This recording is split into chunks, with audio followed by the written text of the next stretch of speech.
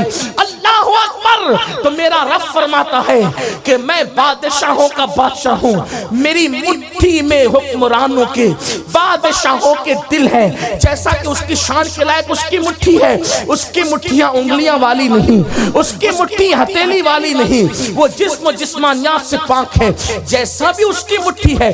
تو فرماتا ہے حکمرانوں کے دل میری مٹھی میں ہے۔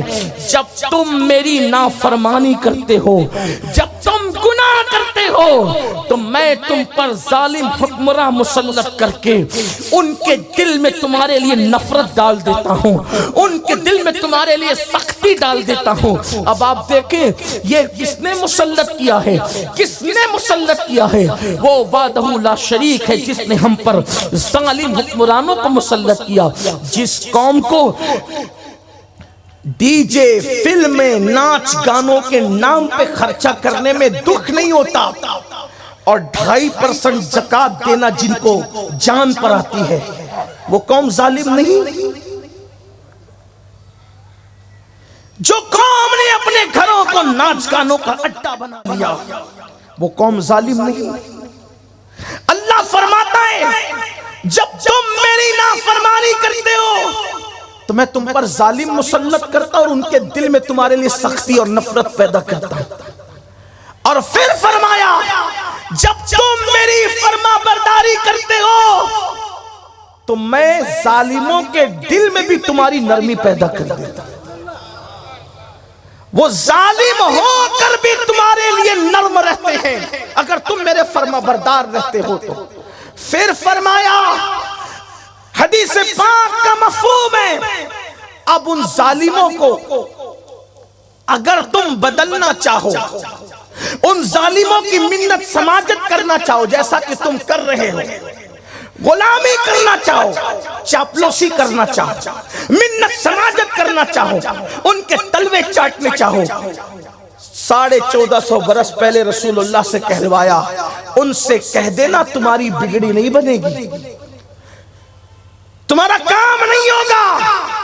ہاں جاؤ جتنی صلح سپاٹے کی بات کرنا ہے کر لو، جب تک اللہ سے صلح نہیں ہوگی اس وقت تک تمہارے کام نہیں بننے والے۔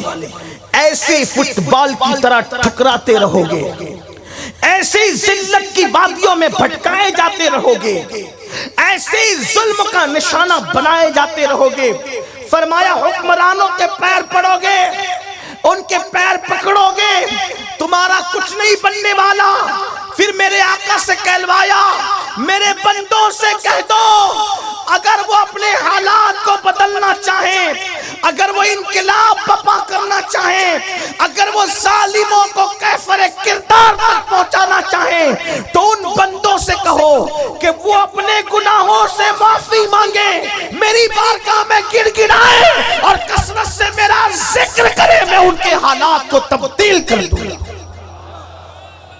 1450 سال پہلے یہ بات کہی گئی.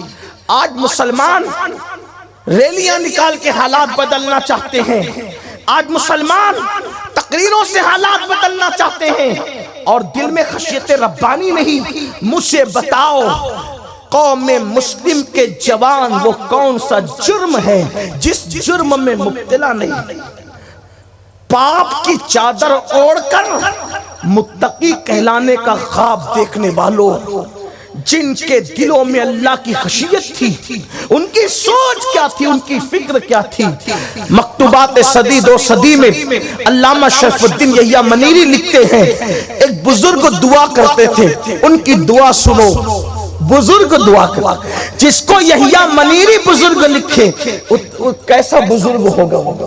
فرمایا بزرگ دعا کرتے تھے اللہ مجھے وہاں موت عطا کرنا جہاں میری پہچان کا کوئی نہ ہو، مجھے وہاں موت دینا جہاں مجھے جاننے والا پہچاننے والا کوئی نہ ہو. مریدین نے پوچھا حضور لوگ تو یہ تمنا کرتے ہیں کہ جاننے پہچاننے والوں میں میری موت ہو، اور آپ کہتے ہیں اے اللہ مجھے وہاں موت عطا کرنا جہاں کوئی میرا جاننے پہچاننے والا نہ ہو. تو وہ بزرگ فرماتے بیٹا میرے گناہ اتنے ہیں کہ مجھے ڈر لگتا ہے کہ مرنے کے بعد میرا منہ کالا ہو جائے گا، میرا منہ بگڑ جائے گا. تو میں تمنا کرتا ہوں کہ مجھے کوئی پہچاننے والا نہ ہو وہاں موت آئے، تاکہ اگر منہ بگڑ بھی جائے تو مجھے جو ہے کوئی پہچاننے والا نہیں ہوگا، تو میری ذلت نہیں ہوگی، میری رسوائی نہیں ہوگی، میں دنیا میں ذلیل ہونے سے بچ جاؤں گا. مجھے بتاؤ تہجد پڑھنے والے اللہ سے اتنا ڈرتے ہیں، نفل روزوں کی کثرت کرنے والے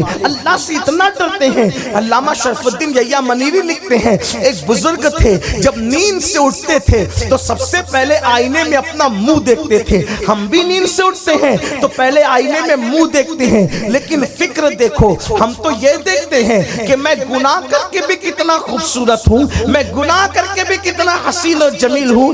اے میری قوم کے جوانوں سفید چمڑیاں خوبصورتی نہیں ہیں، سفید چمڑیاں حسن نہیں ہیں، سفید چمڑیاں جو ہیں جمال نہیں ہیں. اللہ اکبر. علامہ منیری لکھ رہے ہیں کہ وہ بزرگ نیند سے اٹھ کر پہلے آئینہ دیکھتے تھے. کسی نے کہا نیند سے اٹھ کر آئینہ کیوں دیکھتے ہیں؟ تو کہتے ہیں اتنا لمبا سو لیا اور اتنی دیر تک سونے سے بھی اللہ ناراض رہتا ہے، تو کہیں میرا منہ زیادہ سونے سے کالا تو نہیں ہو گیا، سیاہ تو نہیں ہو گیا، اللہ کی لعنت تو نہیں پڑ گئی میرے منہ پر. اللہ اکبر. یہ وہ لوگ ہیں جو نیکیاں کر کے اللہ سے ڈرتے ہیں، اور ہم وہ لوگ ہیں جو گناہ کر کے بھی اللہ سے نہیں ڈرتے. اللہ اکبر. میرے آقا علیہ السلام کے دیوانوں تو ظالم حکمراں بدلیں گے کب؟ اللہ کی بارگاہ میں گڑ گڑانے سے، رب کی بارگاہ میں آہوزاری کرنے سے، اللہ کی بارگاہ میں کثرت سے ذکر کرنے سے. اب آئیے تفسیر خازن سے ایک روایت اور آپ کے سامنے پیش کروں.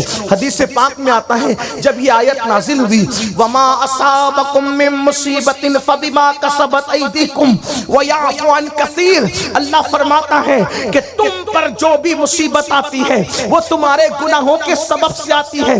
یاد رکھنا، اچھی طرح یاد رکھنا، اللہ کے قرآن نے جو کہہ دیا اسی کو ماننے کا نام ایمان ہے. اگر تم رسومات کو ماننے والے مسلمان ہو تو تم جانو تمہارا کام جانو، اور اگر تم قرآن کو اور صاحب قرآن کو ماننے والے مسلمان ہو تو قرآن کہہ رہا ہے اپنی بیماریوں کا معاملہ قرآن بتا رہا ہے، کورونا کے حالات کا معاملہ قرآن بتا رہا ہے، روزی میں تنگی کا معاملہ قرآن بتا رہا ہے، مسائل کا معاملہ قرآن بتا رہا ہے. قرآن کہتا ہے وما اصابکم من مصیبت فبما کسبت ایدیکم، کہ تم پر جو بھی مصیبت اور افتاد پڑتی ہے وہ تمہارے گناہوں کی وجہ سے، وہ تمہارے جرائم کی وجہ سے، وہ تمہارے پاپ کی وجہ سے. وَيَعْفُوَ عَنْ كَثِيرٍ، اور اللہ تو بہت سارے معاملات کو معاف کر دیتا ہے، لیکن جو مصیبت آتی ہے صاحب تفسیر خازن لکھتے ہیں کہ اس آیت کریمہ کے ضمن میں جب یہ آیت کریمہ نازل ہوئی تو اللہ کے رسول علیہ السلام نے فرمایا، حدیث پاک کا مفہوم ہے، جانتے ہو اس آیت کا مطلب کیا ہے؟ جانتے ہو اس آیت کا معنی کیا ہے؟ اب ذرا دل کے کانوں سے سننا. صاحب قرآن قرآن سمجھا رہے ہیں، صاحب قرآن قرآن بتا رہے ہیں کہ اللہ نے فرمایا تم پر جو مصیبت آتی وہ تمہارے گناہ کی وجہ سے آتی ہے. تو میرے آقا فرماتے ہیں جو تمہاری رگ پھڑکتی ہے نا رگ، وہ بھی تمہارے گناہوں کی وجہ سے پھڑکتی ہے. آج کل لوگ کہتے ہیں سیدھی آنکھی پھڑک رہی ہے تو یہ ہوگا، الٹی آنکھی پھڑک رہی ہے تو یہ ہوگا. اللہ کے رسول فرما رہے ہیں آنکھیں پھڑکتی نہیں مگر گناہوں کی وجہ سے. جب تمہاری آنکھیں پھڑپھڑانے لگے تو اللہ کی بارگاہ میں توبہ کر لو، کہیں مجھ سے گناہ تو نہیں ہو گیا. یہ جو آنکھیں پھڑکتی ہے، جسم کا گوشت پھڑکتا ہے، یہ جو رگیں پھڑکتی ہے، یہ گناہوں کی وجہ سے. اس کا مطلب اگر مسلمان گناہ نہ کرے تو کبھی اس کی آنکھیں پھڑک نہیں سکتی، کبھی اس کی آنکھیں پھڑپھڑا نہیں سکتی. آپ اندازہ کریں. پھر میرے آقا سچے سچے نبی صادق و مصدوق فرماتے ہیں انسان چلتے چلتے اگر لڑکھڑاتا ہے گناہ کی وجہ، یعنی اگر تم گناہ چھوڑ دو تو تم چلتے چلتے کبھی لڑکھڑا بھی نہیں سکتے. یہ جو قدم لڑکھڑاتے ہیں نا گناہ کی، کون کہہ رہا؟ اللہ کے رسول صلی اللہ علیہ وسلم. تمہیں ٹھوکر لگتی ہے تمہارے گناہ کی وجہ، تم پر بیماری آتی ہے تمہارے گناہ کی وجہ. اور داتا علی حجویری تو فرماتے ہیں تمہارے کپڑے بھی جو جلدی میلے ہوتے ہیں وقت سے پہلے وہ تمہارے گناہ کی. لوگ کہتے ہیں پولیشن بہت ہو گیا، دھول بہت ہو گئی، رستوں کا کام چالو ہے. داتا صاحب فرما رہے ہیں اگر کپڑے بھی میلے ہوتے ہیں گناہ کی وجہ. اور وہ دلیل دیتے ہیں، فرماتے ہیں میں اپنے پیر و مرشد کے ساتھ جا رہا تھا، میرے مرشد بارش ہوئی تھی، کیچڑ بہت تھا، ان کے پیچھے پیچھے مریدین چل رہے تھے. جب ہم اپنی منزل پہ پہنچے تو ہمارے جوتے ہمارے کپڑے کیچڑ میں گندے ہو گئے تھے، لیکن مرشد کے جوتوں کو کیچڑ نہیں لگا تھا، ان کے کپڑے میلے نہیں ہوئے تھے. ہم نے پوچھا حضور جس راستے سے ہم چلیں اسی راستے سے آپ بھی چلیں، لیکن آپ کے کپڑے میلے نہیں ہوئے، آپ کے جوتے میلے نہیں ہوئے. آپ نے مسکرا کے فرمایا علی اگر انسان گناہ نہیں کرتا تو زمین کی خاک اس کے کپڑوں کا کچھ نہیں بگاڑتی، کیچڑ اس کے کپڑوں کو متاثر نہیں کرتا. یعنی اگر اپنے کپڑے بھی میلے ہوتے ہیں تو اس میں دخل ہے ہمارے گناہوں کو، ہمیں جو تکلیف پہنچتی ہے دخل ہے گناہوں کا. اب لوگ کہتے ہیں مولانا تنگی بہت ہے، گناہ چھوڑ دو تنگی ختم ہوگی. بیماریاں نے گھر دیکھ لیا ہے، چھوڑ دو گناہ بیماری ختم ہو جائے گی. آپ کہیں گے ہم آپ کی بات سے اتفاق نہیں کرتے، نہ کریں، میں تو حدیث پڑھ رہا ہوں، لیکن آپ یہ بات کہیں گے کہ ہم نے کچھ نیک لوگوں کو بھی تو بیمار ہوتے دیکھا. میں نے کہا بالکل صحیح کہا، کچھ نیک بھی تو بیمار ہوتے ہیں. بڑے بڑے نیک پرہیزگار اپنے وقت کے اولیاء کہلانے والے بھی کورونا میں انتقال کر گئے، وہ بھی تو بیمار ہوئے. اب آپ کہتے ہیں کہ بیماری گناہوں کی وجہ سے آتی ہے، بالکل. تو جو نیک ہے پھر وہ، ہم نے کہا وہ اس معنی میں گنہگار ہو رہے ہیں، اس پہ بھی حدیث ہے، اس پہ بھی حدیث ہے. اللہ تعالیٰ نے ایک نبی پر وحی نازل فرمائی، فرمایا میں تیری پوری امت کو ہلاک کر دوں گا عذاب نازل کر کے، تیری پوری امت کو ہلاک کر دوں گا. اس نبی نے عرض کی مولا میری امت تو ہے 1,00,000 جس میں 60,000 پاپی ہیں اور 40,000 نیک ہیں، ان کو پہلے تباہ کروں گا. کیوں؟ کیونکہ وہ 60,000 کو گناہ کرتے دیکھتے ہیں مگر ان کو گناہ سے روکتے نہیں، اس لیے وہ بڑے مجرم ہیں، ان کو پہلے ہلاک کروں گا. تو آج جو نیک ہے سماج میں، جو اپنے آپ کو نیک سمجھتے ہیں، میں ان سے پوچھتا ہوں کیا لوگوں کے گناہ دیکھ کر بھی انہیں غصہ آتا ہے؟ کیا گناہ دیکھ کر بھی ہم نے روکنے کی کوشش کی؟ کیا ہمارے سماج میں سود کا دھندا کرنے والے، حرام کاروبار کرنے والے لوگ موجود نہیں اور ہم ان کو لے کر کے اپنے ساتھ بیٹھتے ہیں، حوصلہ افزائی کرتے ہیں؟ لوگ کہتے ہیں نہیں بھئی دین تو محبت کا نام ہے. ہم کہتے ہیں اللہ رب العزت فرماتا ہے کہ جو میرے لیے ناراض نہیں ہو اور وہ انبیاء جیسا عمل کرے میں اس کو بھی ہلاک کروں گا.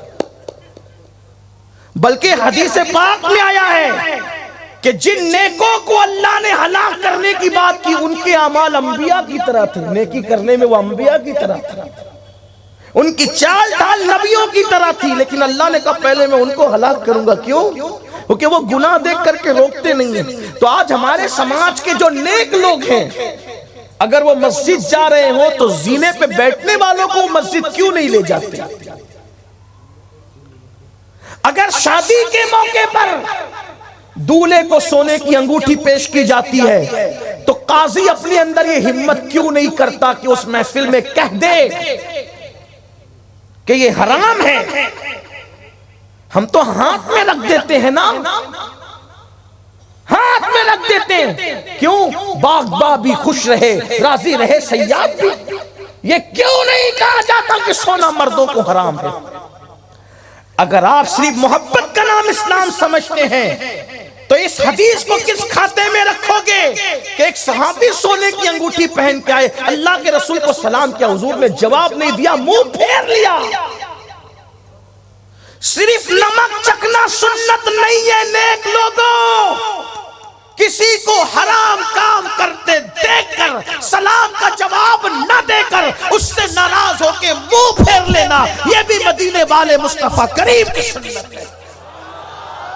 جب تک ہم ان سنتوں پر عمل کرتے رہے ہمارے سماج میں حرام کام نہیں ہوتے رہے، جب تک ہم ان سنتوں پر عمل کرتے رہے۔ آپ جانتے ہیں ہم نے تو ساری سنتوں کو کچلنے والوں کو اپنے دل کا ٹکڑا بنا رکھا ہے، اسی لیے لوگ دلیر ہو رہے گناہوں پہ۔ گنہگاروں کا گناہ یہ ہے کہ وہ گناہ کر رہے ہیں، اور نیکوکاروں کا گناہ یہ ہے کہ وہ گناہ دیکھ کر چپی سادے ہوئے ہیں، خاموش بیٹھے ہوئے ہیں، جبکہ فرمایا گیا کہ جو گناہ کو دیکھ کر چپ رہے اس کا شمار بھی گناہ کرنے والوں میں۔ لوگ کربلا نہیں دیکھتے۔ میں پورے وثوق سے کہتا ہوں جو چاہے مجھ سے اس سلسلے میں بات کر سکتا ہے، جبکہ میں ایک طالب علم ہوں۔ اگر امام حسین یزید کے مقابلے میں نہ جاتے، یزید آپ کے ہاتھ بھی چومتا، آپ کے پیر بھی چومتا، یزید آپ کی جوتیاں سیدھی کرتا۔ اگر آپ اس کے مقابلے میں نہ جاتے، وہ آپ کا ہر قسم کا احترام کرتا۔ لیکن فکر حسینی یہ ہے، ہم اپنا احترام نہیں کروانا چاہتے، ہم شریعت کا احترام کروانا چاہتے ہیں۔ امام حسین نے سوچا یہ سب گندگی دیکھ کر میں چپ رہوں گا تو میرا شمار بھی یزید کے کردار میں برابر برابر ہوگا۔ آپ چپ نہیں رہے، علی اکبر جیسا بیٹا قربان کیا، علی اصغر جیسا بیٹا قربان کیا، قاسم جیسا بھتیجا قربان کیا۔ کربلا سے کیا سیکھا؟ 2 آنسو بہانا سیکھا۔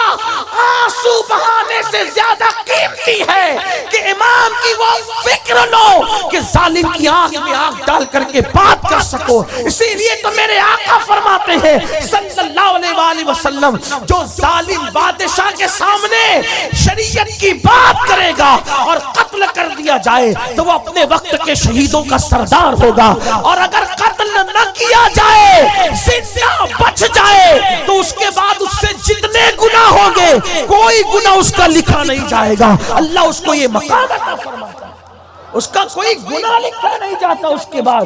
میں رونے سے منع نہیں کرتا، غم حسین تو میری زندگی ہے، لیکن آپ سے یہ ضرور عرض کرنا چاہتا ہوں ہم نے کیا لیا فکر حسین، امام علی مقام سے کیا فکر لیا۔ اللہ اکبر، آج سماج کے اندر بدعقیدگی بڑھ رہی ہے، بدعملی بڑھ رہی، بلکہ میں آپ کو بتاؤں گناہ کرنے والوں سے جو گناہ قرآن و سنت سے حرام ہو، سنت کے مقابلے میں ایجاد کیے گئے ہیں، وہ بدعتیں۔ ایک بزرگ فرماتے ہیں کہ میں نے ایک بہت بڑے بزرگ کو دیکھا، میں ان کا نام نہیں لوں گا، بہت بڑے بزرگ ہیں، نام نہیں لوں گا۔ اس بزرگ کو میں نے خواب میں دیکھا، پوچھا کیا حال ہے؟ کہا ابھی تک مغفرت نہیں ہوئی، بخشش نہیں ہوئی۔ کہا کیوں؟ کہا میں نے ایک بدعتی کو دیکھ کر مسکرا دیا تھا، بدعتی کو دیکھ کر میں نے مسکرا دیا تھا، اس نے میری مغفرت نہیں، میں دھوپ میں کھڑا ہوا، بڑے محدث، بڑے عالم، بڑے امام، اتنے ناراض ہیں ہم پر کہ بدعتی کو دیکھ کے مسکرایا۔ بدعتی کا مطلب جس کو لوگوں نے بدعت کہہ دیا وہ بدعتی نہیں۔ لوگ تو سیرا پہننے کو بھی بدعت کہنے لگے، لوگ تو تعویذ پہننے کو بھی بدعت کہنے۔ لوگوں کا اعتبار کیا ہے؟ بدعت کا مطلب یہ ہے، عوام کی زبان میں سمجھا دوں، بدعت اس کو کہتے ہیں کہ رسول اللہ کی سنت کو مٹا کر اس کے مقابلے میں کوئی نیا کام ایجاد کیا جائے، اس کو کہتے ہیں بدعت۔ بس آپ کے لیے اتنا کافی ہے۔ سنت مٹائی، بدعت ایجاد، اس کو دیکھ کے مسکرایا۔ آج دیکھو لوگ فرض بھی ادا نہیں کرتے۔ کبھی ہم لوگوں کو میں یہ نہیں کہتا کہ پہلی دن بائیکاٹ کرو لوگوں کا، نہ یہ نہیں کہتا، لیکن یہ ضرور کہتا ہوں پہلے سمجھاؤ۔ اگر باپ کہہ دینا بیٹے کو کہ تو نماز پڑھے گا تو میرے گھر میں رہے گا ورنہ نکل، کوئی بیٹا بے نمازی نہیں ہوگا۔ داڑھی رکھے گا تو میرے گھر میں رہنا ورنہ نکل، کوئی بیٹا داڑھی منڈا نہیں ہوگا۔ اگر تو ناچ گانے میں مصروف رہا تو میرے گھر سے نکل، کوئی بیٹا ناچ گانا نہیں کرے گا۔ آپ اپنی دکان سنبھالنے کے لیے اتنا پریشر ڈالتے ہو، دین پر عمل کرنے کے لیے پریشر کیوں نہیں ڈالتے؟ کیونکہ آپ یہ سمجھتے ہو کہ یہ دکان چلائے گا تو اس کی زندگی بہتر ہوگی، لیکن نادان انسان دکان چلائے گا تو دنیا کی زندگی بہتر ہوگی، دین پر عمل کرے گا تو دنیا بھی بہتر ہوگی، آخرت بھی بہتر ہوگا۔ کس غفلت کا شکار ہو۔ تو میری گزارش ہے، اللہ اکبر، بات دور نکلی کہ اللہ کے رسول علیہ السلام فرماتے ہیں کہ مصیبتیں تمہارے گناہوں کے سبب، آنکھ بھی پھڑک رہی ہے گناہ کی وجہ سے، تنگی۔ اور آج کل تو ہمارا ماحول ہی الگ ہو گیا۔ کیا ہو گیا؟ مصیبت لائی اللہ نے، دور کرنے کے لیے پہنچے کہاں؟ تعویذات کی دکان پر۔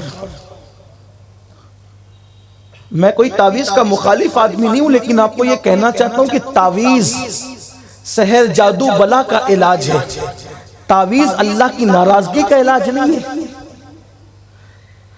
آپ پر کسی نے سحر جادو کر دیا، بلا کر دیا، آپ تعویذ سے علاج کرو، کوئی منع نہیں، لیکن اللہ ناراض ہو گیا ہو تو تعویذ اس کا علاج تھوڑی ہے۔ اللہ کی ناراضگی کو ختم کرنے کا کیا ذریعہ ہے؟ کیا گڑ گڑاؤ اس کی بارگاہ میں، آہوزاری کرو اس کی بارگاہ میں، اس سے ڈرو۔ اور ڈرنا کیا ہے؟ اللہ اکبر، ڈرنے والے کیا ڈرے، ڈرنے والے کیا ڈرے، خشیت کرنے والوں نے کیا خشیت کی۔ اللہ کے رسول علیہ السلام ارشاد فرماتے، لوگو توبہ کا دروازہ کھلا ہے، توبہ کرو۔ ایک حبشی کھڑا ہوا، اس نے کہا حضور میں اللہ کی بارگاہ میں توبہ کرتا ہوں۔ حضور کے ہاتھ پہ توبہ کی، پھر وہ جانے لگا تو پلٹ کر آیا اور پھر کہا یا رسول اللہ صلی اللہ علیہ وآلہ وسلم، میں گناہ کر رہا تھا تو کیا اللہ مجھے دیکھ رہا تھا؟ آقا فرماتے ہیں ہاں، تم جو کرتے ہو ہر حالت میں وہ تمہیں دیکھتا ہے۔ اس نے چیخ ماری، میرے اللہ نے مجھے گناہ کرتے دیکھا، چیخ ماری، زمین پہ گر پڑا۔ لوگوں نے اٹھانے کی کوشش کی، آقا فرماتے ہیں اب یہ نہیں اٹھے گا، اس کی جان جا چکی ہے۔ اور پھر فرمایا روئے زمین پر کسی جنتی کو دیکھنے تو اس کو دیکھو۔ یہ اللہ سے ڈرنے والے۔ دو حالتوں میں کوئی ایک حالت نہیں ہوگی۔ نمبر ایک، اگر آپ یہ تصور کر رہے ہیں کہ اللہ مجھے نہیں دیکھ رہا ہے، معاذ اللہ، اگر کسی کا یہ خیال ہے کہ اللہ مجھے نہیں دیکھ رہا ہے تب تو وہ کافر ہو گیا۔ اور اگر کسی کا خیال یہ ہے کہ اللہ مجھے دیکھ رہا ہے، اور یہی ہونا بھی چاہیے، وہ تو دیکھ ہی رہا ہے، پھر گناہ کر رہے ہو۔ کیا حال ہے ان کا؟ اگر باپ دیکھ رہا ہے تو سگریٹ نہیں پیتے، پیر دیکھ رہا ہے تو پیر لمبے نہیں کرتے، پیر کے سامنے تو ہاتھ باندھ کے کھڑے ہو، بیٹھتے بھی نہیں۔ مجھے گجرات والوں کی یہ ادا بڑی پسند ہے کہ میں نے، بلکہ اور بھی علاقوں میں ہے کہ پیروں کے سامنے مریدوں کو بیٹھتے نہیں دیکھا، اتنا ادب کرتے دیکھا۔ سلامت رہو، ہزاروں برس جیو۔ لیکن ایک بات آپ سے پوچھنا چاہتا ہوں، پیروں کے سامنے بیٹھتے تک نہیں، ہاتھ باندھ کے کھڑے رہتے ہو، کہ جتنا ادب اپنے پیر کا کرتے ہو کیا اتنا ہی ادب اللہ کا بھی کرتے ہو؟ پیر دیکھ رہا ہے، بیٹھتے بھی نہیں جبکہ بیٹھنا جائز ہے۔ پیر دیکھ رہا ہے، پیر لمبے نہیں کرتے، اور اللہ دیکھ رہا ہے زنا کرتے ہو۔ اللہ دیکھ رہا ہے کانوں میں ایئر فون لگا کے گانے سنتے ہو۔ اللہ دیکھ رہا ہے میوزک، اللہ دیکھ رہا ہے حرام کاروبار، اللہ دیکھ رہے عورتوں پہ پاپ کی نظر، اللہ دیکھ رہے نمازوں کا ترک، اللہ دیکھ رہے اللہ کی حرمتوں کو پامال کرنا۔ حیرت ہے ہم کہاں پہنچے؟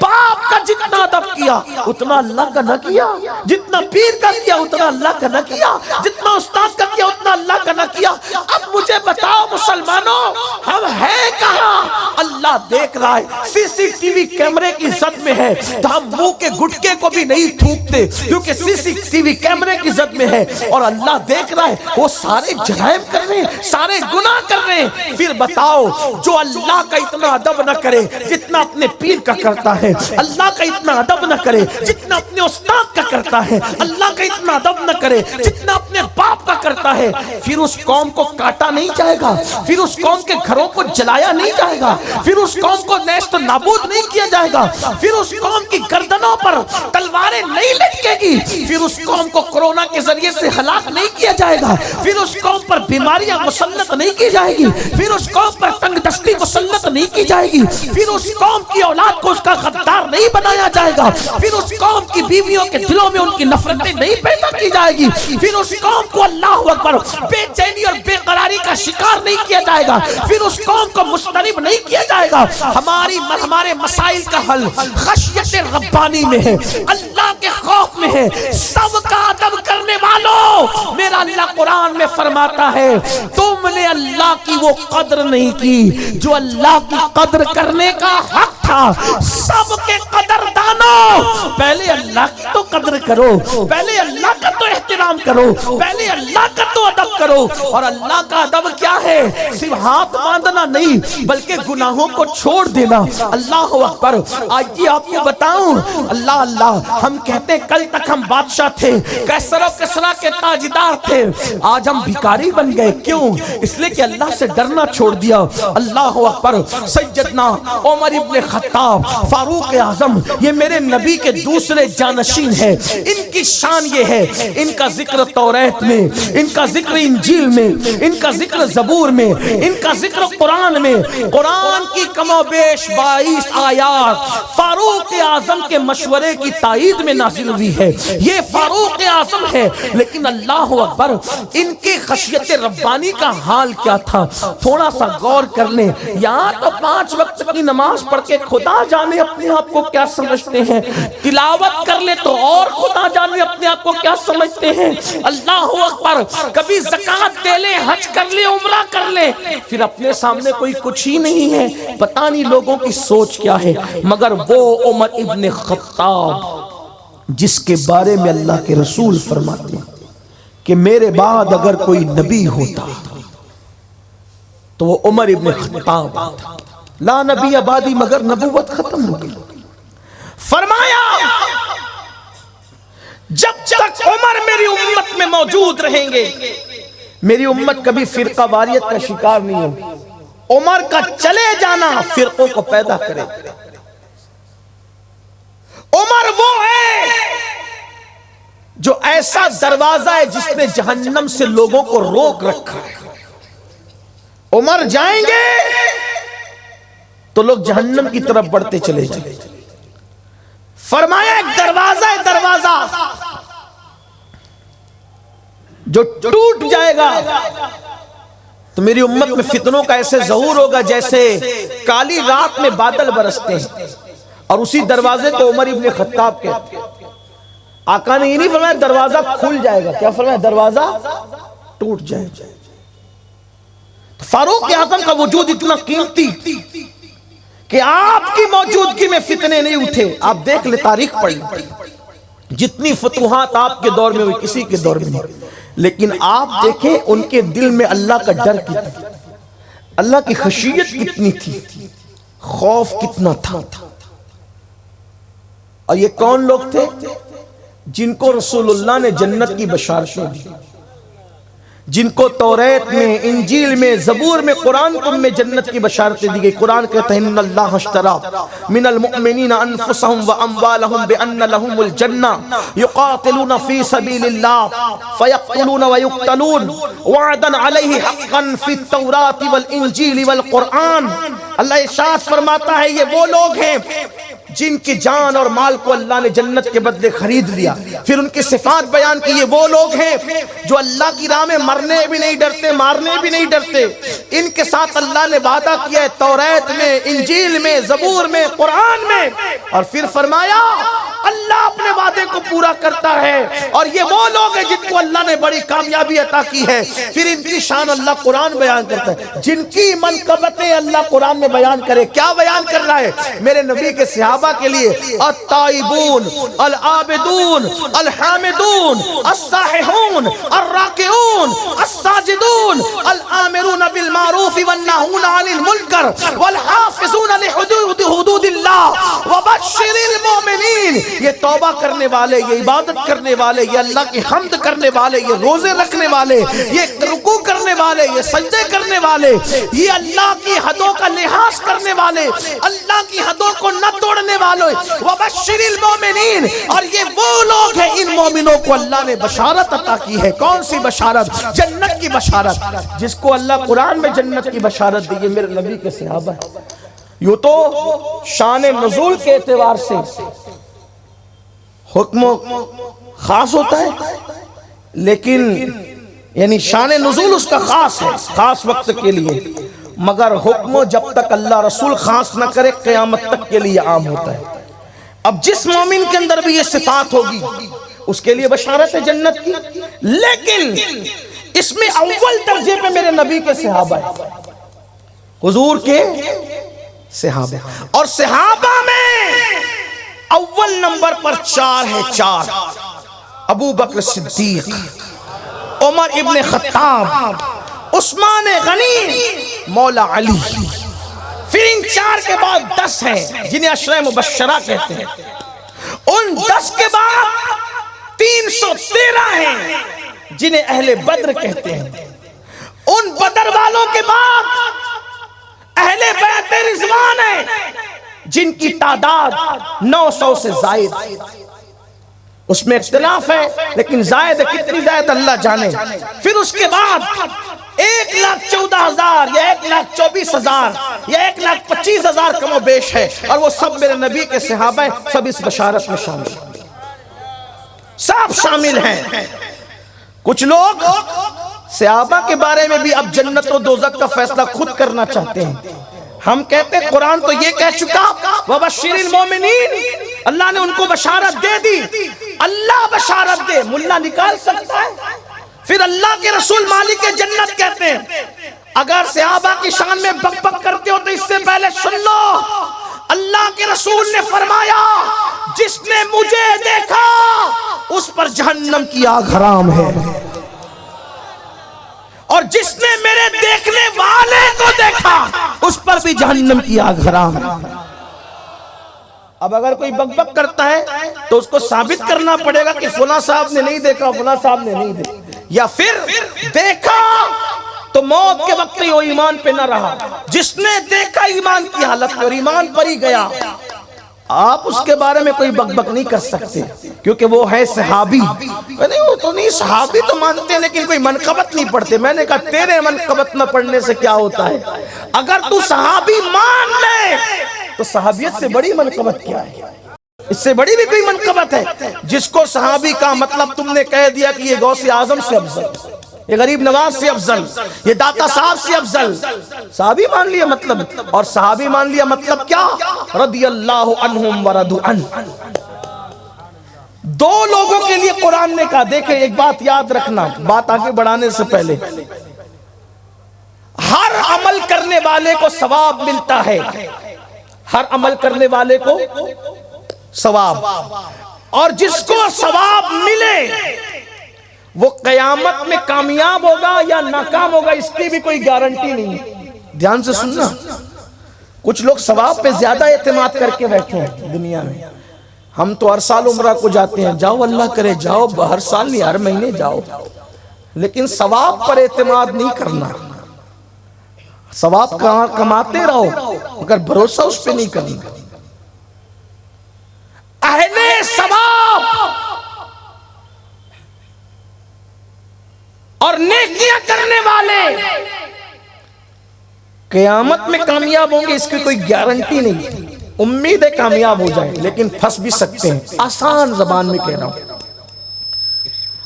اگر وہ ثواب والوں کو بخشنا چاہیں تو ایک ثواب اور ایک نیکی، جس کو کہتے ہیں کتے کو پانی پلانا، اس پر بھی بخش دیتا ہے۔ راستے سے تکلیف دینے والی چیز کو ہٹا دینا، اس پر بھی بخش دیتا ہے۔ لیکن اگر وہ نہیں بخشنا چاہیں تو پھر ہزاروں سال تک ثواب کمانے والے کو بھی شیطان بنا دیتا ہے۔ صحیح؟ تو نیکی والا پھنس سکتا ہے، وہاں کون نہیں پھنسے گا؟ تو قرآن کہتا ہے وہ نہیں پھنسے گا جس سے اللہ راضی۔ تو مطلب ثواب سے زیادہ کوشش کس چیز کی ہونی چاہیے؟ بولو اللہ کی رضا۔ قرآن کہتا ہے وَرِضْوَانٌ مِّنَ اللَّهِ أَكْبَرُ، اللہ کی رضا سب سے بڑی چیز ہے۔ جس سے اللہ راضی اس کو سب ملا۔ اب اللہ کن سے راضی؟ وہ دو ہی لوگ ہیں۔ اللہ راضی کن سے؟ وہ دو ہی لوگ ہیں۔ نمبر ایک میرے نبی کے صحابہ، اللہ ان سے راضی۔ اور دوسرے نمبر پر قرآن کہتے ہیں رضی اللہ عنہم ورضوا عنہ ذالک لمن خشی ربہ، اللہ ان سے بھی راضی ہے جو اللہ سے ڈرا کرتے ہیں۔ یعنی اگر تم اللہ کی خشیت اپنے دل میں بٹھا لو، اللہ سے ڈرنے لگ جاؤ اور اللہ سے ڈر کے گناہ چھوڑ دو، اللہ تم سے بھی راضی ہوگا اور اللہ کی رضا اکبر ملے گی۔ وَرِضْوَانٌ مِّنَ اللَّهِ اکبر، اللہ کی رضا سب سے بڑی چیز ہے۔ اور جس کو اللہ کی رضا مل جائے، اہل ثواب کے لیے توجہ کرنا، اہل ثواب کے لیے جنت میں کبھی کبھی اللہ کا دیدار ہوگا، لیکن جو اہل رضا ہوں گے ان کو کہا جائے گا تو نے مجھے راضی کیا ہے، اور جب تک تو جائے گا میں اپنا دیدار تجھے کرواتا رہوں گا۔ اس کو راضی کرو، اس کی رضا بڑی چیز ہے، اس کی رضا اہم چیز ہے۔ تو عرض یہ کر رہا تھا، اور خشیت الہی کے بغیر وہ راضی نہیں ہوگا۔ فاروق اعظم حضور کے صحابی، جنت کی بشارت ہے ان لوگوں کی، ان کی صفات قرآن نے بیان کی ہے۔ سیدنا فاروق اعظم کو جب کھنجر لگا، آج ہم بہت چین سے بیٹھے ہوئے ہیں، انشاءاللہ ہم جنت میں جائیں گے، اللہ کرے، بولو آمین انشاءاللہ۔ اللہ سے اچھا گمان رکھنا چاہیے، بالکل ہمارا گمان یہی ہے، لیکن اللہ سے ڈرنا بھی چاہیے بھائیوں۔ ہاں، کام کریں جہنم والے اور امید کریں۔ ہاں، آپ کہیں گے نہیں اللہ تو سب کر سکتا ہے، میں نے کہا کر سکتا ہے، لیکن اس نے بھی کچھ قانون بنا رکھے ہیں۔ اس کا قانون یہی ہے کہ گائے سے ہی دودھ پیدا کریں گے، بیل سے نہیں کریں گے۔ حالانکہ اگر وہ چاہیں تو بیل سے بھی دودھ نکل سکتا ہے، لیکن وہ نکالتا نہیں ہے کیونکہ اس کا قانون ہے، اس کی کچھ غیرت ہے، تو وہ اپنے قانون کے خلاف خود بھی نہیں کرتا۔ اللہ اپنے قانون کے خلاف خود بھی نہیں کرتا، وہ کہتا ہے لا تبدیل لکلمات اللہ، اس کے کلمے بدلتے نہیں، اس کا قانون نہیں بدلتا۔ ہاں، وہ چاہے کبھی حکمت بالغہ سے کبھی کوئی کام وہ کرتا ہے تاکہ لوگوں کو پتا چلے کہ وہ مجبور نہیں ہے، لیکن عام طور پر ایسا نہیں ہوتا۔ جیسے کسی بغیر شادی شدہ لڑکی سے بچہ پیدا نہیں ہوتا، لیکن کوئی اللہ کو مجبور نہ سمجھے کہ کر نہیں سکتا، تو وہ کسی مریم کا انتخاب کر کے 9 گھنٹوں میں بچہ پیدا کر دیتا ہے۔ کسی بانجھ سے بھی وہ بچے کی پیدائش کر دیتا ہے، بچہ پیدا ہو جاتا ہے اس کی قدرت سے 9 گھنٹے میں۔ کیسے؟ آنے والا آتا ہے رحمان کی طرف سے، پھونک مارتا ہے، اسی وقت کنواری مریم کہ شکم میں بچہ آتا ہے، اور 9 گھنٹوں میں، بعض تفاسیر کے مطابق اور بھی اقوال ہیں، 9 گھنٹوں میں عیسیٰ کی ولادت ہوتا ہے۔ آپ کہیں گے 9 گھنٹوں میں کیسے؟ میں نے کہا اسی لیے تو 9 گھنٹوں میں عیسیٰ پیدا ہوئے، بنی اسرائیل کو پتہ نہیں چلا، ورنہ جب شکم میں بچہ بڑھتا ہے تو پیٹ بھی بڑھتا ہے، تو لوگ حیران کیوں ہوئے کہ مریم یہ بچہ کہاں سے لائی؟ شکم میں بچہ آیا تھا تو تبھی کہنا چاہیے بچہ پیٹ میں کہاں سے آیا، لیکن اللہ کی حکمت بالغہ، اور بچے 9 مہینوں میں ہوتے ہیں، کچھ 7 مہینوں میں بھی ہوتے ہیں، 2 بچے 6 مہینے میں بھی پیدا ہوئے۔ حضرت یحییٰ علیہ السلام اور امام حسین صرف 6 مہینے ماں کے پیٹ میں رہے، اور کسی کو 9 مہینوں میں پیدا کیا، کثرت کے ساتھ یہی ہے، کچھ 7 مہینوں میں پیدا ہوئے، لیکن 2 بچے 6 مہینے میں پیدا ہوئے۔ اور کہا جاتا ہے جو بچے 6 مہینے میں پیدا ہوتے ہیں پھر وہ زندہ نہیں رہتے، لیکن قربان جائیں 2 ایسے ہیں کہ پیدا 6 مہینے میں ہوئے اور ایسا زندہ ہوئے کہ ملت کو نئی زندگی عطا کر۔ اس کی قدرت ہے، کبھی یہ کرتا ہے تاکہ اس کو کوئی مجبور نہ سمجھے، اس کو کوئی محتاج نہ سمجھے، اس کی کوئی مثل نہیں، اس کی کوئی مثال نہیں، اس کا کوئی جواب نہیں۔ لا مثل لہو ولا مثال لہو ولا جواب، اس کی شان بڑی بلند بالا ہے۔ تو اللہ اکبر، بیل سے دودھ نہیں نکلتا کیونکہ اس کی شان غیرت ہے۔ جس کو حل کے لیے پیدا کیا اس سے حل چلوایا جاتا ہے، دودھ نچوڑا نہیں جاتا، ورنہ حل چلانے والا بھی دودھ دینے لگتا تو لوگوں نے چھوڑنا کب تھا۔ اسی لیے جس سے حل نہیں چلوانا تھا اس سے دودھ نکلا، جس سے حل چلوانا تھا اس سے دودھ۔ اس طرح کی مثالیں ہیں۔ پرندے انڈا ہی دیتے ہیں، بچہ نہیں دیتے، کیوں؟ حکمت ہے۔ اب غور کرتے جائیے، اس کی معرفت حاصل کر۔ اگر اڑنے والے پرندے بچہ دیتے تو دودھ بھی پلانا پڑتا، اب ماں توڑ کے گئی کہیں اور، دودھ پلائے کون؟ جس کو اڑنا دیا اس کو دودھ نہیں دیا، کیوں نہیں دیا؟ اس لیے کہ وہ اڑ کے پتہ نہیں کہاں جائے، اللہ اکبر۔ تو کہا تجھے پر دیے تو دودھ نہیں دیا، اور جس کو پر نہیں دیے دودھ اس کو دیا، کیونکہ تو جانا تو کہیں نہیں ہے، تو دودھ تو تو نہیں پلانا ہے، تیری پرواز تو کہیں ہے نہیں۔ اس کی حکمتیں ہیں، اس کی قوت ہے، اس کی شان ہے۔ پھر اوروں کے بچوں کو منٹوں میں کھڑا کر دیا، انسان کے بچوں کو منٹوں میں کھڑا نہیں کیا، پڑے رہنے دیا۔ حالانکہ چاہتا تو منٹوں میں انسان کے بچے بھی کھڑے ہوتے، مگر کھڑے ہوتے تو بھاگ جاتے نا۔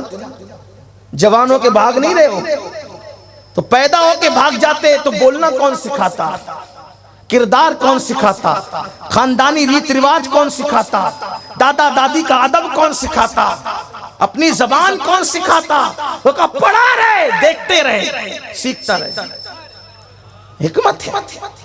اگر اس کی حکمتیں بولی جائے تو کم ہے، اپنا وقت ختم ہو جائے گا، حکمتیں ختم نہیں ہوتی، اس کی شان بیان نہیں ہو سکتی۔ ارے جب اس کے محبوب کی شان مکمل بیان نہیں ہو سکتی، جب بننے والا ایسا بے مثال ہے تو بنانے والا کیسا بے مثال۔ لوگ میرے نبی کی شان میں بک بک کرتے ہیں کہ وہ تو ایسے تھے، وہ تو ویسے تھے۔ ہم نے کہا تو اپنی اوقات میں رہے، اس لیے کہ ان کی شان ایسی ہے۔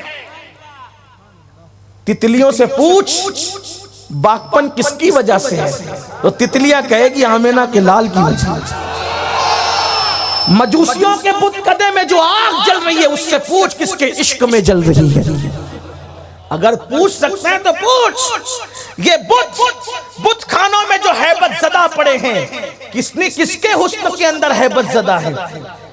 وہ نبی کی شان ہی اعلیٰ ہے۔ انہیں جو پہچان لے، جو نہ پہچان سکے اس کی، اور لیکن وہ نبی کی شان بھی ہے۔ وہ اپنے آپ کو سب کو نہیں بتاتے، اویس کو بتاتے ہیں، یمن میں رہنے والے کو، اور ابو جہل سے اپنے آپ کو چھپا لیتے۔ ان کی شان ہے، جسے چاہے بتا دیا، جسے چاہا در پہ بلا لیا، جسے چاہا اپنا بنا لیا۔ یہ بڑے کرم کے ہیں فیصلے، یہ بڑے نصیب کی بات ہے۔ میں نے سنا ہندوستان کا کوئی بدبخت ادھر سے نکل کے ادھر چلا گیا، میں نے کہا نقصان کیا ہوا؟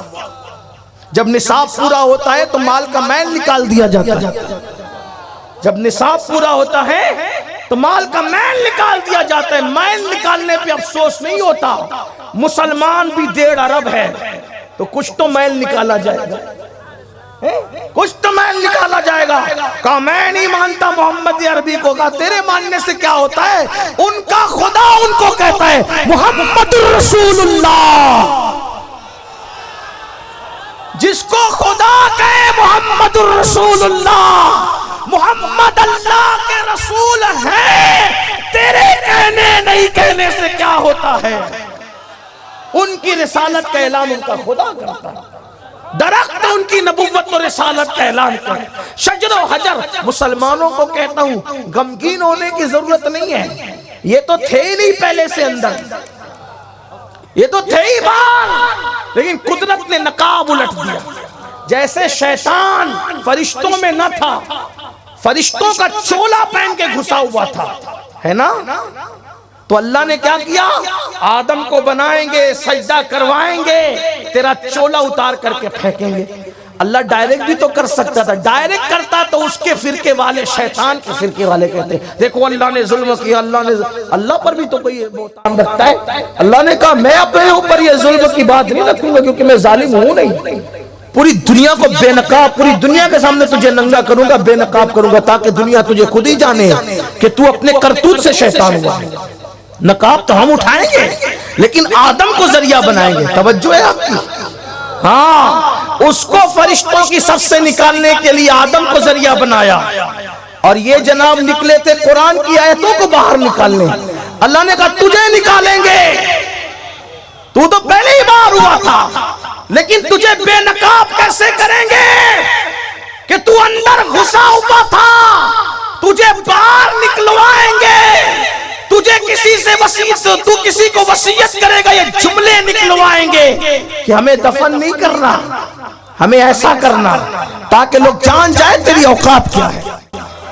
قرآن کی آیت نکالنے والا خود ہی قرآن اسلام سے باہر نکل گئے. قرآن کی آیتیں نہ نکال سکا. دیکھا یہ قرآن کی شان ہے. نکلے تھے قرآن کی آیتیں باہر کرنے، جناب خود ہی باہر ہوئے، اور ایسے ہوئے کہ گھر والوں نے گھر سے باہر کیا، مسلک والوں نے مسلک سے باہر کیا، مذہب والوں نے مذہب سے باہر کیا. اور بتاؤں کیوں کیا؟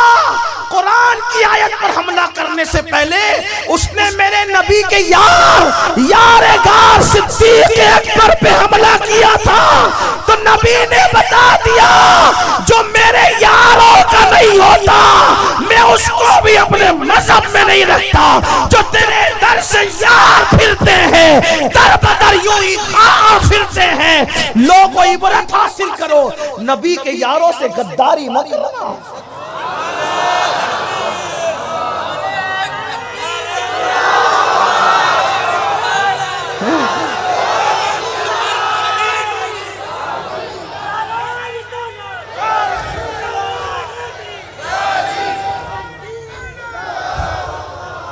اس لیے عبرت حاصل کرو. رضوی بن کر گھسے تھے لیکن اب وہ بھی چھن گیا. علی رضا نے ایسا تماچا مارا کہ کہا، علی رضا نے کہا میں تو علی بھی ہوں اور رضا بھی ہوں، اور میں علی کی رضا ہوں. تو علی کی رضا اس میں ہے جو صدیق اکبر کا وفادار ہے. جو صدیق کا وفادار نہیں، نہ وہ علی والا ہو سکتا ہے نہ رضا والا ہو سکتا ہے. اس لیے کہ علی وہ صدیق وہ ہیں جن کے پیچھے 2.5 سال تک علی یہ مرتضیٰ نماز پڑھتے رہے اور بتاتے رہے جس کے پیچھے پڑھتا ہوں وہ کوئی معمولی نہیں ہے. بات دور نہ نکلے تو عرض کر رہا تھا، بات زیادہ طویل ہو گئی، مجھے ٹائم کا خیال کرنا چاہیے، نکاح بھی ہونا ہے، ورنہ دولہا لوگ یہ نہ سوچنے لگے کہ یہ اپنی بات ہی کر رہے ہیں، ہماری بات نہیں کر رہے ہیں. تو آپ کی بات بھی کر لیں گے. بات ختم کرتے ہوئے عرض کر رہا تھا کہ جن کے لیے رسول اللہ نے جنت کی بشارت دی، جن کے لیے اللہ نے جنت کی بشارت دی، ان کے دل میں اللہ کا خوف. ہم چین سے بیٹھے ہوئے ہیں، بہت چین سے. روزی کے لیے تو دوڑ دھوپ ہے، مغفرت کے لیے کوئی دوڑ دھوپ نہیں. بیمار ہونے سے ڈرتے ہیں، جہنم میں جانے سے نہیں ڈرتے. ڈاکٹر کے کہنے سے غذائیں چھوڑتے ہیں، اللہ کے کہنے سے گناہ نہیں چھوڑتے. باپ دے کے سگریٹ نہیں پیتے، اللہ دے کے ہر پاپ کرتے. کیسا مسلمان ہے لیکن جنہیں رسول اللہ نے جنت کی بشارت دی. اچھا یہ سب کر کے بھی اور بڑا ظلم کیا ہے پتہ ہے؟ مولانا ہم جنت میں نہیں جائیں گے تو جنت میں جائے گا کون؟ یہ بھی ایک بڑا مسئلہ ہے. یعنی بالکل سرٹیفائی جنتی ہو کر کے بیٹھے ہوئے، اور ایسے لوگوں کو اللہ کے رسول نے جہنمی کہا. آقا فرماتے ہیں، مجموع الزوائد کی روایت ہے کہ جو اپنے آپ کو قطعی یقینی جنتی کہے، میں محمد اعلان کرتا ہوں کہ وہ جہنمی. ہاں امید کرو، امید کرنے کا حق سب کو ہے، لیکن ڈرتے بھی رہو. اگر کوئی کہے نا کہ جنت میں جاؤ گے تو کہنا انشاءاللہ جنت میں جائیں گے. یہ جو اپنا ٹیگ لگا رکھا ہے نا کہ ہم جائیں گے، بلکہ یہ بھی ہے کہ ہمارے سوا کوئی نہیں جائے گا، یہ یہودیوں کی بولی ہے. یہ بنی اسرائیل بولا کرتے تھے کہ ہم جنت میں جائیں گے، ہمارے سوا کوئی نہیں جائے گا. سنیو، اللہ کی جنت کو اتنی چھوٹی مت بناؤ کہ صرف تم جاؤ گے. 10x10 کی جنت سمجھ رکھیے. اللہ کی جنت بڑی وسیع ہے. ہر مومن صحیح العقیدہ انشاءاللہ جنت میں جائے گا. آپ کے پیر کو نہیں مانا تو آپ کہتے وہ جہنمی ہے، آپ کے استاد کو نہیں مانا کہا وہ جہنمی ہے. ارے رسول اللہ کو مان رہا ہے نا. جنت میں آپ کے استاد کو اور پیر کو ماننے کا کوئی معاملہ نہیں ہے، جنت میں رسول اللہ کو ماننے کا معاملہ ہے. جو حضور کو ایسا مانے گا جیسا ماننے کا حکم اللہ نے دیا وہ جنت میں جائے گا. جنت کو آپ محدود نہیں کریں. کچھ لوگ سوچتے ہیں کہ بس ہمارے سوا کوئی، یہ یہود کی بولی. خدا کے لئے یہود کی بولی مت بھولیے. اور پہلی بات تو اللہ سے ڈرتے رہیے. ہاں، فاروق اعظم کا ذکر چلا تو اسی پہ بات ختم کر دیتے ہیں. فاروق اعظم کو خنجر لگا، آپ کو حالت نماز میں شہید کرنے کی کوشش. اس کا نام تھا فیروز، مجوسی غلام تھا. فاروق اعظم فکر کیا دیکھو، نبی کے صحابہ کی فکر. خنجر لگا تو درد بہت تھا، لیکن اس درد میں بھی پوچھا مجھے مارنے والا مسلمان تھا یا غیر مسلم؟ تو کہا وہ مجوسی تھا، فیروز ابو لولو. آپ نے کہا الحمدللہ. توجہ کرنا، کیا کہا؟ الحمدللہ. حضرت آپ الحمدللہ کیوں کہنے؟ کہا اللہ کا شکر ہے مجھ پہ کسی مسلمان نے حملہ نہیں کیا. اگر مسلمان حملہ کرتا تو میری وجہ سے وہ جہنم میں جاتا، لیکن اللہ کا شکر ہے میری وجہ سے کوئی مسلمان جہنم میں نہیں جائے. اور ہم کیا کہتے ہیں؟ تھوڑا سا جھگڑا ہو نا، اللہ تیرا ایمان پہ خاتمہ نہ کرے. استغفر اللہ. کسی کے کفر پہ خاتمے پہ خوش ہونا یہ بھی کفر ہے. تیرے منہ پہ کلمہ نہ آئے. حضور چاہتے ہیں ساری امت کلمہ پڑھتے جا، اور تو کہتا ہے تیرے منہ پہ کلمہ نہ آئے. یہ ساری بد دعائیں نہ دیا کرو. پہلی بات تو بد دعا دو ہی. مسلمان بد دعا کے لیے نہیں آئے، مسلمان تو دعاؤں کے لیے. حضور نے جان کے دشمنوں کو بھی دعائیں دی، جان کے دشمنوں کے لیے بھی چادریں بچھائی. فاروق اعظم جب خون نکل رہا تھا، شہید ہونے کے قریب تھے، آپ کو چارپائی پہ ڈال دیا گیا. عبداللہ ابن عباس آئے اور عبداللہ ابن عباس نے کہا عمر تمہاری شان تو یہ ہے اور تمہاری شان تو یہ ہے اور تمہاری شان تو یہ ہے. کیا شان بیان کی؟ جب رسول اللہ کو لوگ جھٹلا رہے تھے تو آپ نے کلمہ پڑھا. سابقون اولون ہیں آپ. حضور کا کسی نے ساتھ نہیں دیا تو آپ نے ساتھ دیا. یہ بات کہتے ہیں. فاروق اعظم کہتے ہیں عبداللہ ابن عباس تیرے یہ جملے مجھے متاثر نہیں کر سکتے. اس وقت میں موت کو دیکھ رہا ہوں. اگر میرے پاس پوری دنیا کی سلطنت ہوتی تو میں اپنی نجات کے لیے اس کو ابھی اللہ کی راہ میں صدقہ کر دیتا. یہ باتیں مجھ سے نہ کرو، ابھی یہ باتیں یہاں کہنے کی نہیں ہے. یہ باتیں نہ کرو. میں تو ابھی اپنی جان چھڑانے کے لیے اللہ کی جو اگر مجھے سلطنت ملتی پوری کائنات کی. بچوں نے کہا، کچھ لوگوں نے کہا امیر المومنین آپ نے جتنی دین کی خدمت کی پوری دنیا کے 3 بر اعظموں پر آپ کی وجہ سے اسلام کا پرچم لہرا ہے. بڑی فتوحات ملی آپ کی وجہ سے. آپ نے یہ کیا، آپ نے وہ کیا، آپ نے وہ کیا. فاروق اعظم غصے میں آئے، فرمایا یہ میری منقبت پڑھنے کا ٹائم نہیں ہے، میں دنیا سے جا رہا ہوں. اب میرے بچوں سے میری گزارش یہ ہے کہ پوری زندگی انہوں نے میری فرما برداری کی ہے، آج بھی وہ میری فرما برداری کریں. آپ کے بیٹے کھڑے ہو، ہم آپ کی فرما برداری میں حاضر ہیں. فرمایا میرے بیٹو مجھے چارپائی سے اتارو اور چارپائی سے اتار کے مجھے زمین پہ ڈال دو. یہ فاروق اعظم کی زندگی کا اینڈ ہے، جس کے جنتی ہونے کا ذکر توریت میں، انجیل میں، زبور میں، قرآن میں، حدیثوں میں. وہ فاروق اعظم کی زندگی کا اینڈ ہے. کیا سمجھتے ہیں؟ کھیل بنا رکھا ہے دین کو، کھیل بنا رکھا ہے جنت کی بشارتوں کو. اسٹیج سے ہمارے یہاں جنتیں بٹ رہی ہیں. جن کو جمعہ کی نماز تک کی توفیق نہیں، ہم نے ان کو جنت کے سرٹیفکیٹ دے رکھے. جو نکاح کے وقت صحیح کلمہ نہیں پڑھ سکتے وہ موت کے وقت کیا کلمہ پڑھیں گے؟ یہ صورتحال ہے. جو نکاح کی خوشیوں میں کلمہ صحیح نہیں پڑھ سکتے. میری قوم کا حال یہ ہے. حالانکہ اللہ جس کی زبان پہ چاہے جاری کرے گا، لیکن کچھ حالات بھی تو ظاہر ہوتے ہیں. جو کھڑے کھڑے پیشاب کرتے ہیں، ناپاک پھرتے ہیں، ان کا انجام کیا ہو؟ جن پہ غسل جنابت فرض ہو جائے، کئی کئی دن تک کے غسل نہیں کرتے. جبکہ فرمایا گیا جو غسل جنابت سے گریز کرے گا، ڈر ہے کہ مرے گا تو کافر ہو کے مرے گا. ہم کہاں ہیں؟ ہم نے کبھی اپنے آپ کو آواز دی، ہم نے سب کو نصیحت کی، کبھی ہم نے اپنے آپ کو بھی نصیحت کی. ہم نے سب کو آواز دی، کبھی اپنے آپ کو بھی آواز دی. ہم نے سب کی اصلاح کی کوشش کی، کبھی اپنے آپ کی بھی اصلاح کی کوشش کی. بھاؤ نگر والو، اللہ کا واسطہ، بہت بڑی گھاٹی ہے جس سے ہمیں گزرنا ہے. ہم بے خوف ہیں، بے عمل ہیں. ہمیں نہ قرآن کی قربت نہ حدیث کی قربت، کچھ نہیں ہمارے پاس. ہم تو ہفتے بھر کبھی کلمہ بھی نہیں پڑھتے، دن بھر کبھی کلمہ نہیں پڑھتے. یہ وہ لوگ تھے جنہوں نے تلواروں کے سائے میں کلمہ پڑھا، یورپ کے کلیساؤں میں جنہوں نے اذانیں دی، افریقہ کے تپتے ہوئے صحراؤں میں جنہوں نے آبادیاں کی، جنہوں نے بحر ظلمات میں اللہ کے لیے گھوڑے دوڑائے. یہ وہ لوگ ہیں. اور زندگی کا اینڈ کس پر ہو رہا ہے؟ کس خشیت پر، کس خوف پر؟ اللہ کے ڈر کے ساتھ دنیا سے کیسے جا رہے ہیں؟ اپنے بیٹوں سے کہا زندگی بھر فرما برداری کی، ابھی بھی کرو. کہ ابا کیا کہنا چاہتے ہیں؟ مجھے زمین پہ ڈال دو. بیٹوں نے ڈال دیا زمین پہ.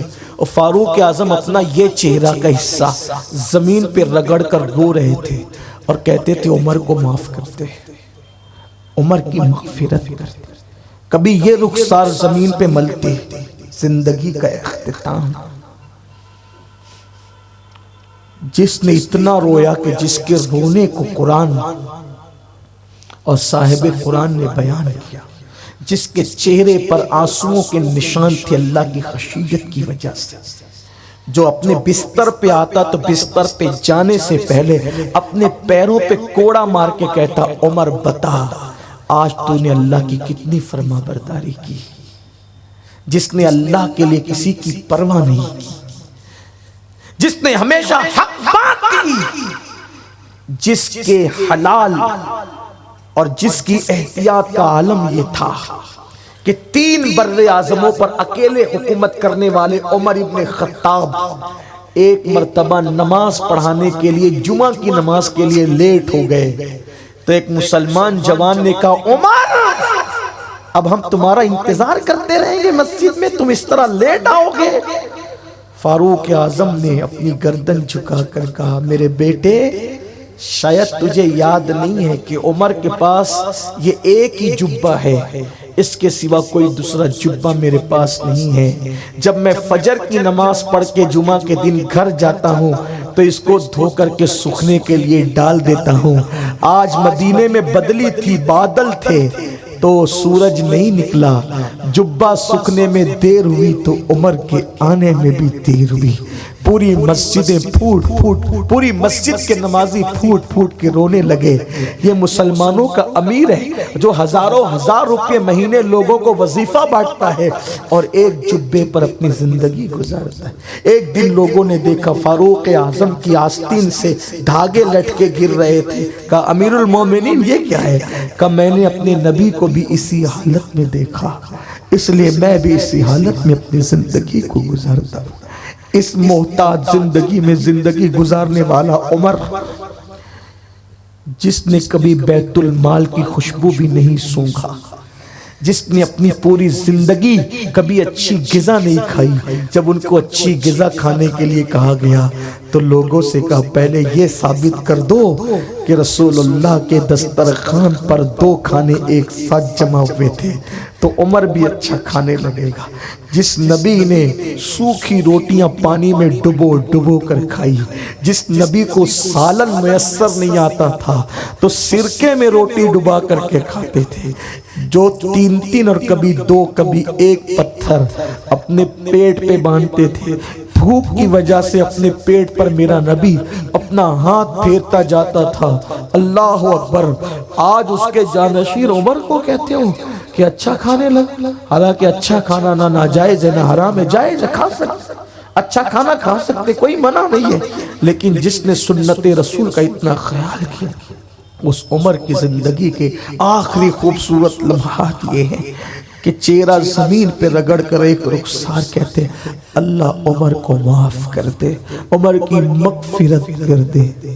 کسی نے کہا امیر المومنین آپ تو نبی کے جانشین ہیں، رسول اللہ آپ سے ہمیشہ راضی رہے، حضور اس حالت میں دنیا سے گئے کہ حضور آپ سے خوش تھے، حضور آپ سے راضی تھے، آپ رو رہے، آپ زمین پہ چہرہ رگڑ رہے۔ فاروق اعظم کہتے ہیں میری تعریف نہ کر، میری تعریف نہ کر۔ اس وقت تو عمر کی تمنا بس اتنی ہے کہ قیامت میں اللہ عمر کو نہ کوئی مرتبہ دے۔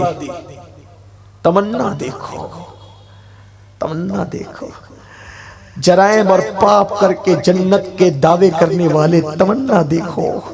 فاروق اعظم کہتے آج عمر کی تمنا دنیا سے جاتے وقت بس اتنی ہے، نہ اللہ مجھے کوئی مرتبہ دے، نہ اللہ مجھے کوئی عذاب دے، نہ عذاب دے نہ کوئی صلہ دے۔ میں صلہ بھی نہیں چاہتا لیکن میں عذاب بھی برداشت نہیں کر سکتا، مجھے عذاب بس اللہ عمر کو برابر سرابر چھوڑ دے تو عمر کامیاب ہو جائے گا۔ فاروق اعظم کی فکر ہے، ان کی خشیت یہ ہے، حالانکہ یہ ان کی عاجزی ہے، یہ ان کی انکساری ہے۔ ہمارا عمر میرے نبی نے جس کے لیے فرمایا، آقا فرماتے ایک مرتبہ حضور نے صدیق اکبر کا ایک ہاتھ اپنے ہاتھ میں لیا اور فاروق اعظم کا ایک ہاتھ اپنے ہاتھ میں لیا اور یہ دونوں ہاتھوں کو اس طرح اٹھا کے کہا لوگوں دیکھ رہے ہو کیسے ہیں؟ صحابہ نے کہا ہاں حضور، آپ کا ایک ہاتھ ابو بکر کے ہاتھ میں، دوسرا ہاتھ عمر کے ہاتھ میں۔ فرمایا جس شان سے ہمیں دیکھ رہے ہو نا آج، قیامت کے دن ہم اسی شان سے آئیں گے میدان میں۔ لیکن یہ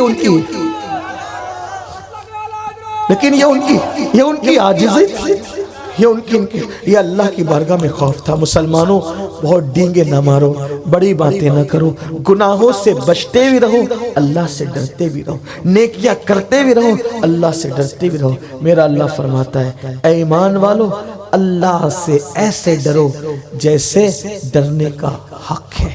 اللہ تعالی ہم سب کو توفیق دے، گناہوں سے بچائے۔ آؤ نیکی کے کچھ کام کریں۔ آپ کے شہر میں سنی دعوت اسلامی طویل عرصے سے موجود ہے، الحمدللہ ہمارے عبدالرزاق بھائی اور ان کے رفقا سب مل کر آپ کے تعاون سے دین و سنیت کا کام کر رہے ہیں۔ میری گزارش ہے آپ اور ہم سب دین کی خدمت کرنے والوں کے مددگار بنے۔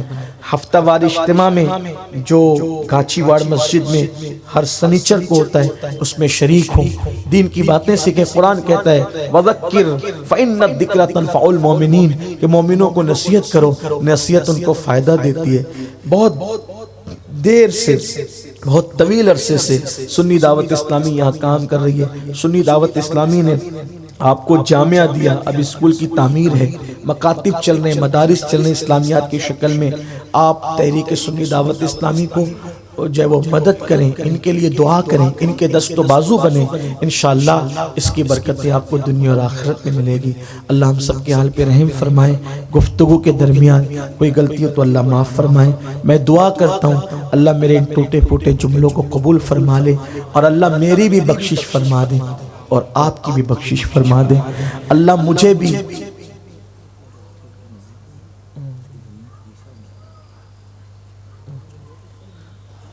مجھے بھی اور آپ سب کو بخش دے، اپنے کرم سے بخش دے، بڑی بات ہے۔ اور اپنے محبوب کے قدموں میں اللہ ہمیں جنت نصیب فرمائے، حشر نشر انہی کے ساتھ ہمارا فرمائے۔